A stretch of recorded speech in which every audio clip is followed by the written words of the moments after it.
Fynproevers het 'n aantal dinge in gemeen.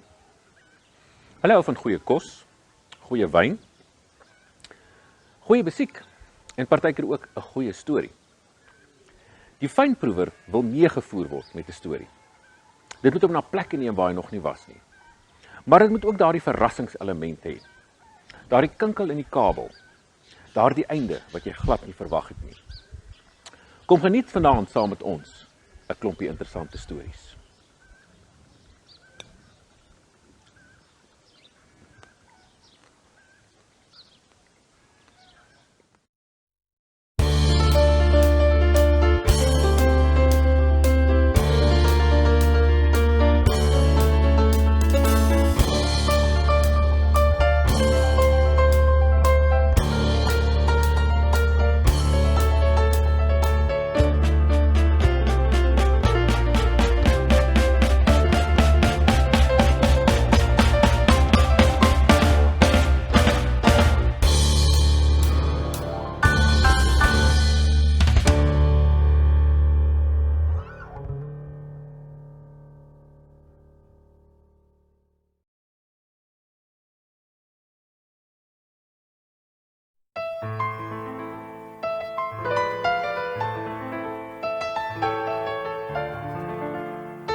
Goeienaand en welkom by die derde aflewering van Anton en Vrinne. Dis vir my so groot voorreg om hierdie reeks te kan doen. Baie dankie aan die Kunste Trust wat dit vir ons moontlik maak. Ons is hier by die Oude Kraal, net buite Bloemfontein, en vanaand gaan ons stories vertel. My eerste gas vir vanaand is Mario Lategan. Mario, ek en jy kom ook al 'n lang pad. Ek dink in 2002 al het ons eerste uitvoering saam gedoen. En sedertdien het jou lewe baie draaie geloop. Nou hierdie man is nie net 'n sanger nie, hy is ook 'n baie begaafde verhoogakteur. Hy reël groot geleenthede, hy sit kombuiskaste in en wat nog alles. Mario, vertel bietjie vir die mense, wat is jou, wie en wat is Mario? Maar onthou nou, ons program is net 35 minute lank, so hou dit maar kort en bondig. Jesus Anton, ek weet eintlik nie hoor, ek figure dit nog self uit soos wat ek gaan hoor. Ja, Ek het nog nooit kombuiskaste self ingesit nie, hoor. Maar jy het dit ontwerp of iets? Ek het dit ontwerp en ons het 'n familiebesigheid gehad wat Aha. kombuis en so gedoen het, ja. Maar jy kan dit nou ook doen, jy weet, dan Ek het kan nog iets dit wat jy doen. doen. Ja. Ja nee, ek dink dit is nogals belangrik dat mense 'n volronde mens moet wees en dit is vir my ja, dit is nogals 'n mission vir my. Ek wil dit nie reg sê maar ek het baie talente en om te kies watter een jy wil doen. Ek dink mense 'n dokter weet gewoonlik hy wil 'n dokter word of 'n prokureur wil 'n prokureur word. Ek was soos 'n wat wil ek word? Ek weet eintlik nie. Okay, kom ons doen dit, kom ons try dit. So ek was so 'n jack of all trades and master of none. Toe sê iemand vir my nee, jy sê dit nooit in jou lewe nie. Jy's 'n jack of all trades and master of some. So ek hou daarvan om 'n verskeidenheid van goed te doen en ja, wie weet wat ek nog alles gaan doen, hè? Die dinge gebeur net.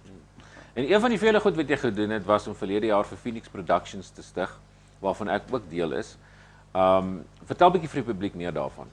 Ja, dit het nou gebeur met Suzan Isel wat ook deel van hierdie reeks is. Suzan ek het koöperatief gewerk ook vir 'n paar jaar. So ek het korporatiewe agtergrond ook vir 'n groot boumaatskappy gewerk. En toe het Suzan vir my gesê, "Mario, wil nie met my boekings doen nie." Toe sê ek, "Jesus, Suzan, ek is te besig. Ek kom nie eers met my eie goed uit nie, ek kan nie." Toe het ek klaar gemaak by die corporate en toe het ek gaan sing oor see in Spanje, daarso vir 'n jaar gesing op die eiland Mallorca, bietjie vakansie gehou.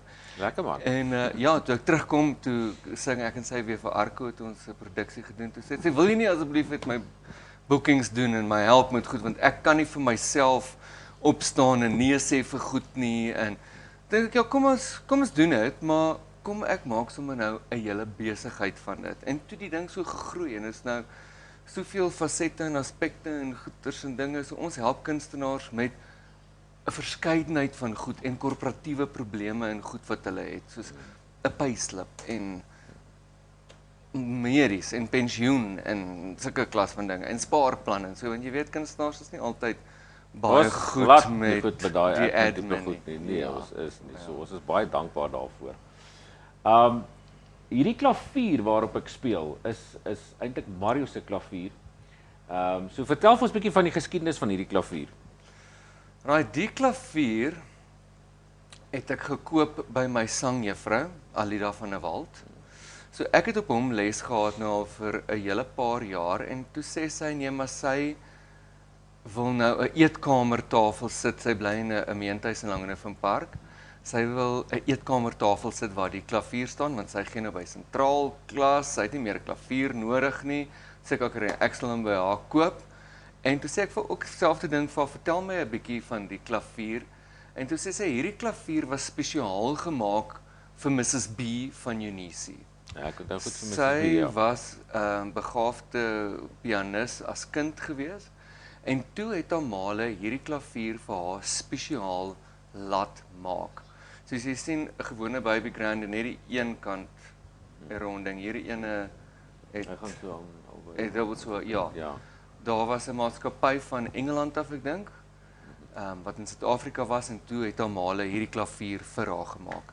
En toe het hulle op 'n stadium finansiële probleme gehad en toe moes sy die klavier verkoop en toe het Alida die klavier by haar gekoop en nou is ek die derde eienaar van hom. Ja. Interessant, so het elke instrument sy eie interessante geskiedenis, né? En op daardie noot wil ek vir Michiel Kreer baie dankie sê wat vir ons die klavier gestem het. Maak nie saak op watter klavier ek speel nie. Ek kry altyd vir Michiel of my die klavier te stem. So baie dankie Michiel daarvoor. En soos ek gesê het, ons vertel vanaand stories en hierdie eerste lied wat jy vir ons gaan sing het vir my die wonderlikste beelde wat dit beskryf. En dit begin met die woorde in Napoli. So kom ons gaan vind uit wat gebeur daar in Napoli.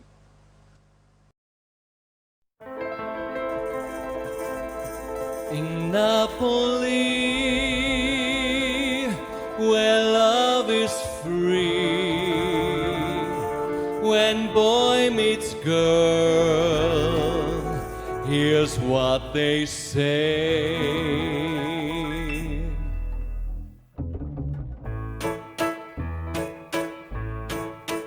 When the moon hits your eye like a bigger pizza pie, that's amore. Where the world seems to shine like you've had too much wine, that's amore. Bells will ring, ting-a-ling-a-ling, ting-a-ling-a-ling, when we sing Vita Bella. Hearts will play tippy-tippy-tay, tippy-tippy-tay, like a gay tarantella. When the stars make you drool just like a pasta fazool, that's amore. When you dance down the street with a cloud at your feet, you're in love. When you walk in a dream, but you know you're not dreaming, signore. Scusa me, but you see, back in old Napoli, that's amore.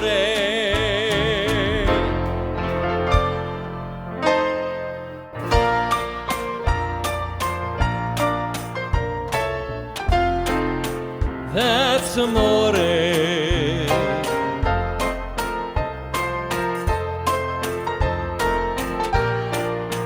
That's amore.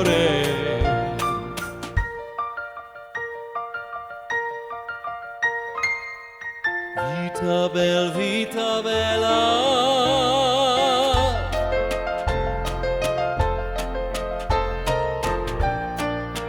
Lucky fella. When the stars make you drool just like a pasta fazool, that's amore. When you dance down the street with a cloud at your feet, you're in love.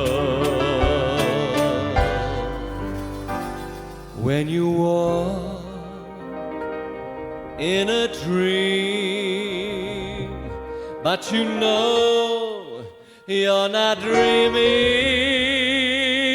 signore.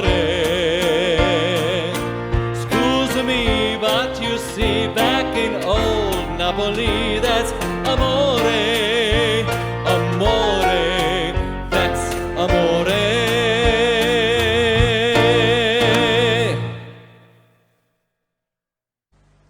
Daar was ons nou lekker in Italië gewees. Dankie Mario vir daardie enetjie. Ek het genoem aan die begin van hierdie reeks dat al ons gaskunstenaars uit Bloemfontein uitkom. Ons volgende gaskunstenaar was tot onlangs toe in Bloemfontein gewees, maar deesdae woon hy in Forest Smith, saam met sy vrou en dogtertjie. Maar hy doen nog steeds meeste van sy besigheid in Bloemfontein. Kom ons vind so 'n bietjie meer uit oor Jacobus Silver. Hallo Anton. Lekker om jou hier so te hê, man. Ons het al 'n hele paar projekte saam gedoen, ek en jy, all the way from Bloem by die Kunstefees, Andrea Bocelli, 'n tribute to Andrea Bocelli. Julle moet hoor ook aan hierdie man sing soos Andrea Bocelli, hoor, hy mag maar. En dan natuurlik Aria aan die begin van die jaar. En natuurlik nou onlangs ook Corona Classics. Wat is vir jou die lekkerste van musiek maak? Musiek maak is iets wat jy op jou eie kan doen, maar die lekkerste deel daarvan, ek het baie jare in die universiteitskoor gesing onder Corneille van Pletsen. Ja, ek onthou goed vir Corneille, ja. Ek het onder hom gesing, ja. En die samesyn van musikante is iets wat jy nie sonder daai groep kan ervaar nie. Jy soek daai samehorigheid, daai verstaan van musiek op verskillende vlakke natuurlik.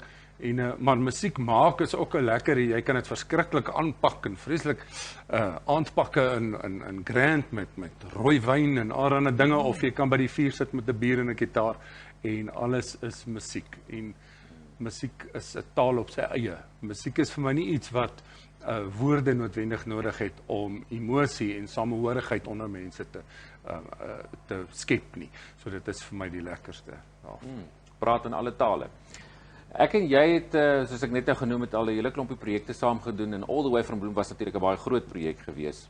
Maar wie is die eintlike dryfveer agter al hierdie projekte en wie trek al die toutjies bymekaar? Ek het geweet jy gaan dit vra. Ons is ek kan dit met baie gemak en baie oortuiging sê dat my liewe vrou Lizzie meeste van die saamtrekwerk doen. Sy trek die toutjies.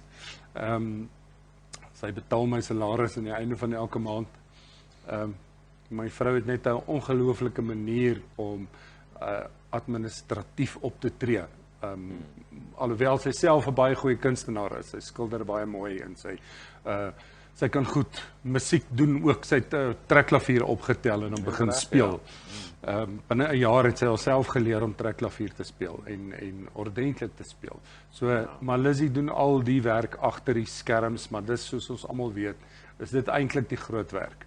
Sonder daai ouens wat organiseer in die agtergrond, is ons kunstenaars heeltemal te verward om enigiets noemenswaardig op die planke te bring. Regterbrein mense, ja, dis soos hulle sê, agter elke suksesvolle man staan daar 'n baie bekwame vrou en 'n verbaasde skoonma. So, ek moet ook sê, jy weet, as dit nie vir my vrou was nie, dat ek partykeer sonder klere by die huis uitgegaan. So, sy hou my partykeer letterlik aan die lewe. Dankie my lief. En ek wil nou so 'n bietjie praat oor toe jy nou net van kunswerke gepraat het, was 'n bietjie oor jou kunswerke praat. Vertel ons so 'n bietjie meer van silwerkuns.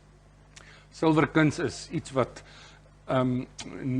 nie soos baie mense dink in die lockdown tyd gebore is nie. Dis eintlik al baie lank al, ek skets baie langer as wat ek sing. Ek het my eerste keer in die skoolkoor gesing toe ek in standaard 2 was. Maar my eerste skets is as 4 of 5 jarige agter op die skoonbladsytjie in die psalmboek. So 'n ou verwronge skilpaadjie wat met, ek dink pers en oranje vetkruid geskets is. Hy lyk meer soos die Loch Ness monster met een groot oog en een kleintjie. Nou is die groot vraag, het jy ooit pak slaag gekry oor daai prentjie wat jy in die psalmboek geteken het? Ek kan nie onthou nie, so nee. Ek twyfel. Okay, maar daar het dit nou begin, ja. Ja, die sketswerk, ek het grafiese ontwerp gaan studeer aan die Technikon Vrystaat daai tyd, voor hy CUT geword het. Daarna is ek Engeland toe, waar ek 'n sekuriteitswag was, by deel van Shield Guarding Company, en ek was daar in die servicejaar, het ons net so 'n groot intekenboek gehad vir al die koeriers wat in en uit gaan, wat goed parcels kom aflewer. En agter was daar 'n saamgeperste, herwinde papier of kartonstuk, wat hierdie ding stewig gehou het, hy so grys. Daar's baie sulke, almal weet van daai bord. Jy kan dit hier ook koop. En dan het ek my swart pen gevat en daar agterop, op daai ding geskets, en as die boekie leeg is, dan ruk ek die bladsye weg en dan gaan bær ek die skets. So ek het 'n paar van hulle, so het my penskets aangekom, tot op 'n punt waar ek toe nou met 'n wonderlike administratiewe brein trou en sy besluit, maar luister, kom ons sit nou gedurende lockdown jou sketse op buffs en op maskers en so aan. Ek het hom nou nie aan nie, want ons het 'n lekker warm vuurtjie hierso. Maar my kuns is te koop by ons en dit hang in Kotse Kunsgalery in Bloemfontein, baie van dit. En ek word gecommission, soos hulle sê, om of mense se kinders of so te teken, of hulle hond, of 'n ou wat by sy trofee staan, sy buffel wat hy nou net geskiet het, hy en sy geweer en die arme dier wat daar lê. Ek doen enige ding, behalwe jou ouma sonder klere, sal ek nie skets nie. Okay. Ja. Nou gaan kyk gerus na hierdie man se Facebookblad, daar is die ongelooflikste goed daar. Jacobus, jy gaan vir ons 'n baie bekende lied sing van Leonard Cohen, en dit is die lied Halleluja. En baie mense dink hierdie lied is 'n geestelike lied, maar dit is eintlik maar 'n lied wat vertel van 'n persoon se beskouing van die lewe en sy ervarings van die lewe met sy hoogte en sy laagtepunte. En Cohen gebruik die Halleluja woord hierso in beide sy geestelike en kontemporêre konteks. Hy sê basies in hierdie lied, die lewe is partykeer verstaanbaar, partykeer is dit onverstaanbaar, partykeer is dit mooi, partykeer is dit lelik. En al hoe jy partykeer hierdie chaos kan absorbeer, is om dit eintlik net te omarm en te sê, ek verstaan eintlik niks. Halleluja. Maar daar het ek ook omtrent die hele storie oor die lied vertel. Kom ons sing hom eerder. So hier is Jacobus Silver met Halleluja.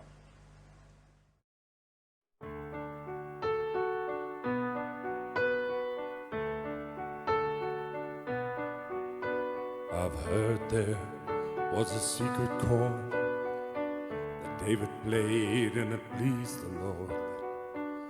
You don't really care for music, do you?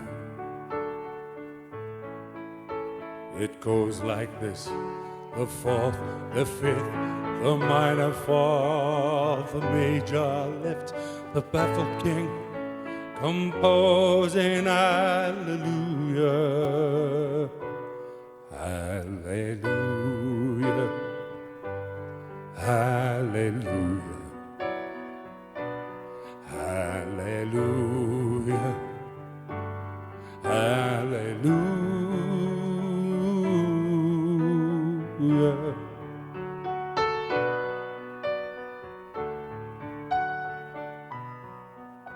Your faith was strong, but you needed proof.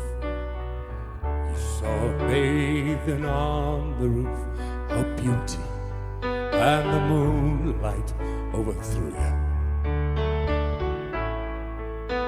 She tied you to her kitchen chair, she broke your throne, and she cut your hair, and from your lips she drew a hallelujah, hallelujah, hallelujah, hallelujah, hallelujah.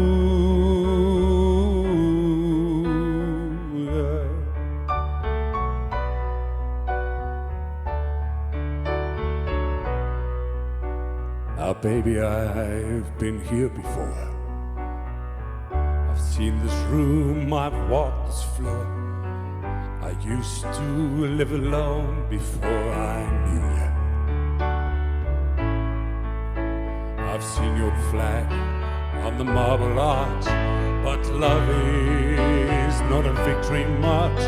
It's a cold and it's a broken hallelujah. Hallelujah, hallelujah, hallelujah, hallelujah.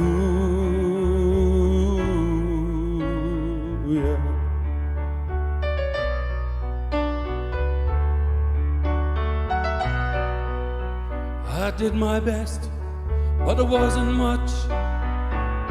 Couldn't feel, so I tried to touch. I told the truth, I didn't come to fool you.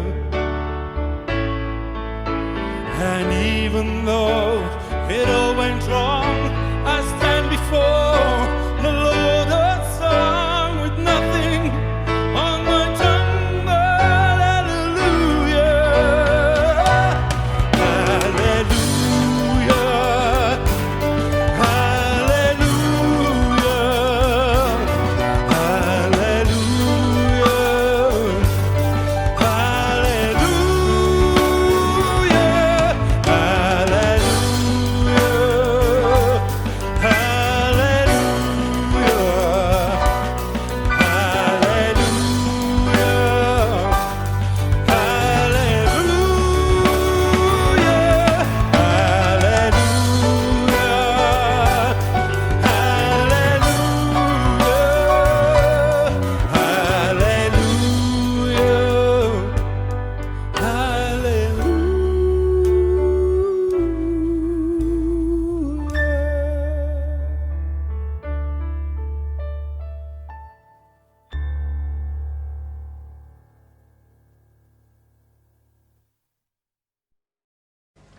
Dankie Jacobus vir daardie passievolle vertolking. My laaste gas vir die aand is iemand wat nou vir jou met kleur en geur 'n storie kan vertel. Ilne, ek en jy het een ding in gemeen, ons albei is oud Koromaniete. Jy is daar gebore en ek is daar gebore en getoe, soos hulle sê. Ja, nee, ons in die het Noord-Kaap. nou al 'n geskiedenis daarso. Sê vir my, waar kom jou liefde vir toneelspel vandaan? Jo, Anton, kyk, ek het mos eintlik oorspronklik groot geword in Middelburg Oos-Kaap. En ek onthou, ek het my eerste rol gekry, ek was baie klein, dit was nog in die laerskool gewees, ek dink dit was sub A of sub B. En toe het ons Willie Wally gedoen, en ek was Sarel Seemonster. Nou toe. En ek was een van die kinders wat actually 'n lyn gehad het. Ek moes net gesê het, stories is my lewe. En ek het hierdie amazing kostuum gehad. Hulle het vir my hierdie groot Sarel Seemonster kop uit styrofoam uitgebou. En ek was net soos, ek was die coolste kind in die hele skool, want ek het hierdie massive draak op my kop gehad. En daar het my liefde vir toneelspel begin, want ek het gedink, as ek vir die res van my lewe Sarel Seemonster kan wees, dan sal ek happy wees.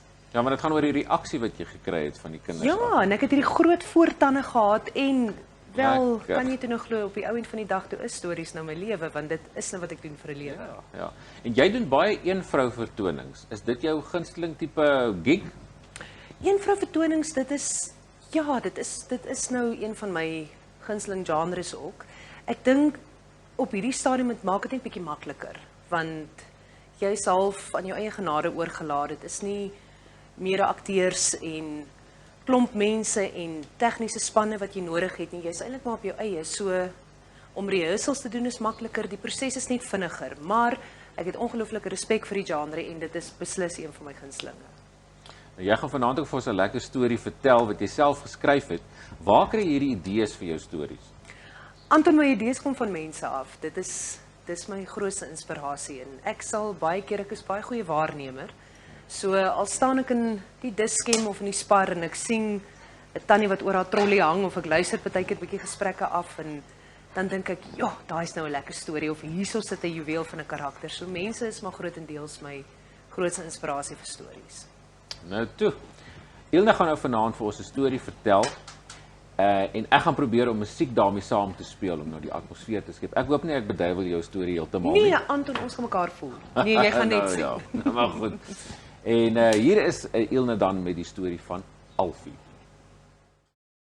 Kyk, ons almal weet, jy kan jou vriende kies, maar nie jou familie nie. En soms is dit regtig moeilik om 'n bloedlyn met van hulle te deel, want let's face it, daar is mos maar altyd daardie een deel van die familie waaroor niemand praat nie, en wat jy ook net een keer 'n jaar onder dwang van jou ouers moet sien. Nou, ons het sulke familie gehad. My pa se jongste broer, oom Dip. Ouma het gesê, met die uitkomslag het sy klaar gesien, die kind het skelm oogies soos 'n diesel mechanic sin. En toe noem sy hom op die plek Dip. Sy sê dit was nie nodig vir die stiek nie, want wie noem nou in elk geval hulle kind Dipstiek? En so het oom Dip toe 'n diesel mechanic geraak. Hy het altyd geryk na Grease en Shell Helix Ultra. En die enigste deel van sy lyf wat skoon was die kring om sy vinger waar sy trouring vasgeplak het. Ouma het net vies gebrom. Nee, my magtig man Dip. Jy gaan nog eendag so staan en vleis braai, dan sal jy ontplof. Jy stink so van die olie, jy kan 'n kar aan die brand vloeit. Oom Dip het toe getrou met 'n vrou met die naam Polly, wat gelyk het soos 'n pep babiepop na 'n klomp Alsatians haar beet gekry het. Blykbaar was sy op haar dag met juffrou Jeffries baai. Ouma het net vies gebrom. Ag man, sy is so opgepomp soos 'n Blairy Spur heliumballon. Ek sê vir jou vrouens met sulke danshare voorspel net moeilikheid. Daardie klomp volume moet van onder af ingeblaas word. Ouma se woorde was skaars koud. Toe hoor ons tannie Polly is swanger. En toe ons weer sien, het hulle 6 kinders. Ek het nog vir ouma gevra, "Hi ouma, hoekom het oom Dip hulle sulke baie kinders?" Ouma het net haar kop geskud en gesig. "Nee, jong, want jou oom wou nog getraai het vir 'n seentjie om die motorcar services oor te neem. Weet nou nie vir wat hy nou dit gaan staan en doen het nie, want jou niggie mot lyk in elk geval klaar soos 'n man. Die goeie hulle baard. En kyk nou waarmee sit hulle. Met Alfie. Sies tog, die arme kind lyk soos 'n donkie wat dwars gedraai het." Nou my neefie Alfie was vreemd. Baie vreemd. Lyk my daar was komplikasies tydens sy geboorte en die dokter het sommer so vir Alfie aan sy ore uitgesleep.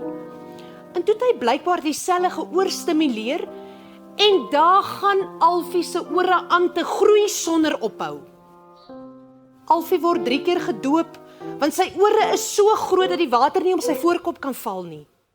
Op 4 moet oom Dip vir hulle dubbel garage insit, want Alfie kan nie by die voordeur inkruip nie.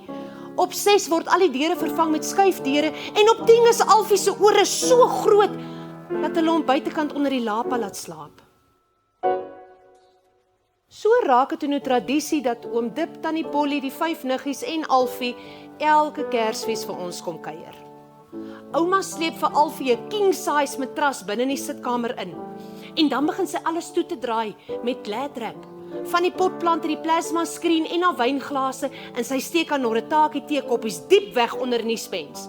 Nee, koets jong, as Alfie eers hier binne draai, dan is jou trousou in sy glory in. Alfie was maar meeste van die kere op sy eie. Ons het nie regtig met hom gespeel nie. Hy was maar altyd alleen. Hy het altyd onder die wilgerboom gelê terwyl hy saggies sing. Klim in 'n vliegtuig en ontdek die wêreld, vlieg baie hoog en kyk af na jouself. Ek het vir Alfie jammer gekry. Want maak nie saak waar Alfie gestaan het nie.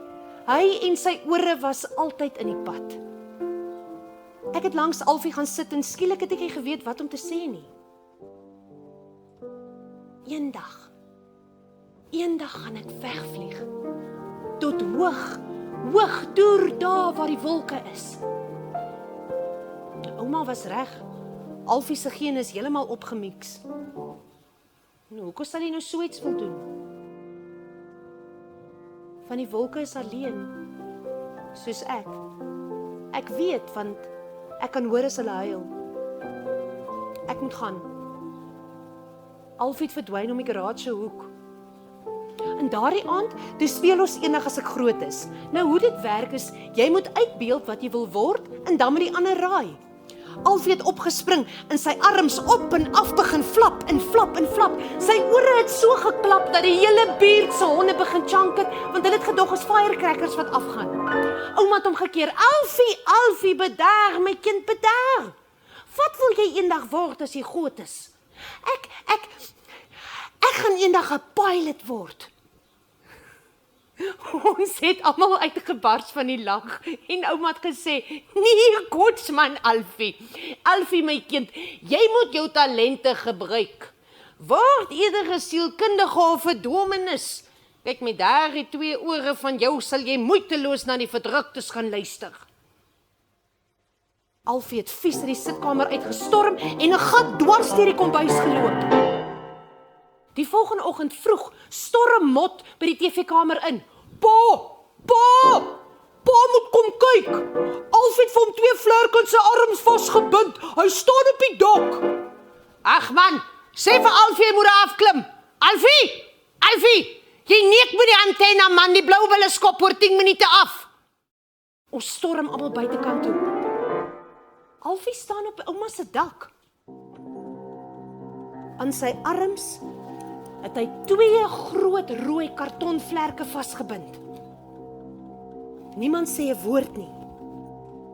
En voordat ons kan keer, begin Alfie sy arms op en af te flap. Alfie se ore raak bloedrooi en beweeg stadig vorentoe en agtertoe, vorentoe en agtertoe. En toe begin Alfie sy arms te klap, vinniger en vinniger en vinniger, en voordat iemand kan keer, woem! Skiet Alfie deur die lug en verdwyn.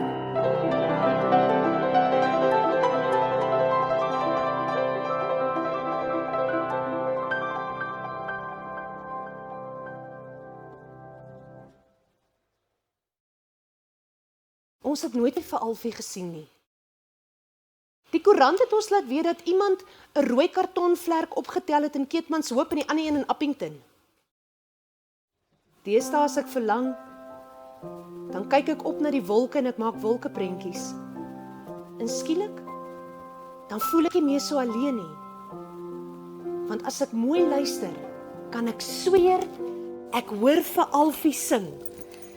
Klim in 'n vliegtuig en ontdek die wêreld, vlieg baie hoog en kyk af na jouself.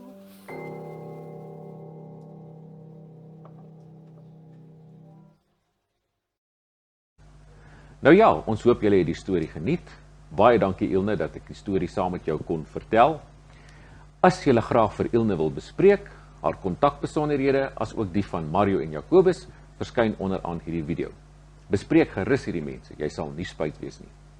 Ek wil baie dankie sê aan my 3 gaste wat vanaand saam met my gekuier het. En mag julle loopbane van krag tot krag gaan. Ons gaan afsluit met 'n lied wat geskryf is deur Jannie de Tooy. En hy het dit destyds opgeneem saam met Marie de Tooy. En die musiek is geskryf deur Christa Stein, ook 'n groot gees in Afrikaanse musiek, wat ongelukkig nie meer met ons is nie. Die titel daarvan is Ensemble Spel. Maar voordat ons dit uitvoer, eers gou 'n kykie na my gaste vir volgende week se program. In die laaste aflewering van hierdie reeks gaan raak ons aan die lae note. My gaste is 3 alte: Jana Stols, Maggie Anderson en Ella Kotse. Kom luister na hierdie 3 dames se unieke stemme en kom hoor hoe kap een van hulle dit uit op die tromstel. Kom sluit volgende Sondag aan by ons aan vir Going Low.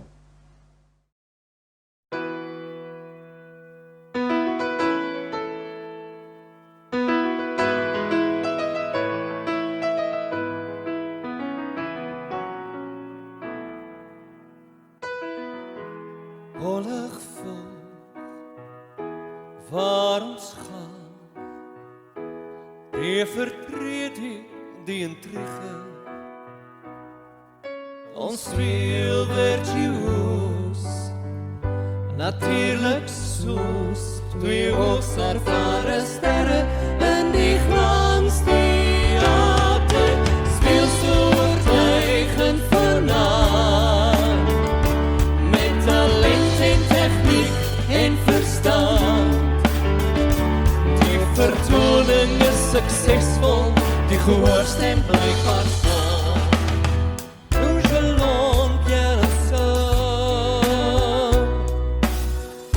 Slottoneel, klaar gespeel, nog 'n ankor vir ons albei.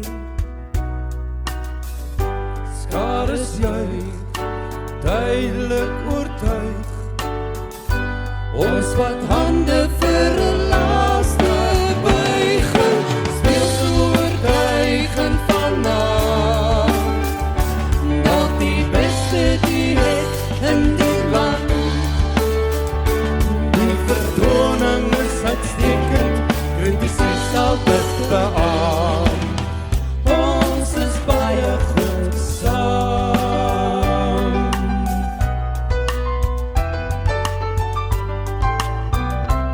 Ligte dood, dik gordyn, word getrek oor ons toneelspel. Applaus het verdwyn En ons verskyn in die soeklig van die nagewaarheid, sonder gemeer en vanaand, maar nou met die troef in die hand. Ons is terug by ons intriges, wat een krooping telkens keer, ons sal nog moet repeteer. Ons sal môre weer probeer. Want al die harmonie wat klink as ligte op verhoë blink, vervaag as ons maar weer ons samespel van vooraf regisseer. Ons speel so oortuigend vanaand, met charme en druk byderhand. Die vertoning is fantasties, selfs die pers moet dit beaam.